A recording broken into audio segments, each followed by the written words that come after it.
আজ রবিবার, আর আজকের দিনটা যে কিভাবে কাটে সেটা তো যারা বাইরে কাজ করে তারা তো খুব ভালো করে জানে। তো এখন আমাকে বাজার যেতে হবে মাছ কিনতে, তাই বাজারে মাছ কিনতে বেরিয়েছি।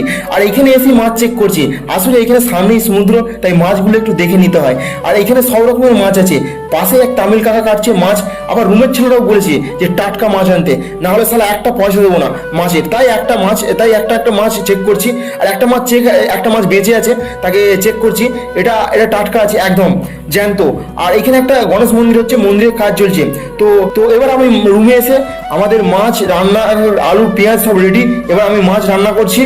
তারপর বৈকালবেলা এখানে সব ছেলেরা ক্রিকেট খেলছে, এদের খেলা দেখে আমার বৈকালটা কেটে গেল। তো বন্ধুরা, আজকের মতো ভিডিও এইটুকুনি ছিল। তোমরা যাওয়ার আগে ভিডিওর মধ্যে একটা লাইক আর চ্যানেলটাকে সাবস্ক্রাইব করে দিও অবশ্যই। আজ রবিবার, আর আজকের দিনটা যে কিভাবে কাটে সেটা তো যারা বাইরে কাজ করে তারা তো খুব ভালো করে জানে। তো এখন আমাকে বাজার যেতে হবে মাছ কিনতে, তাই বাজারে মাছ কিনতে বেরিয়েছি।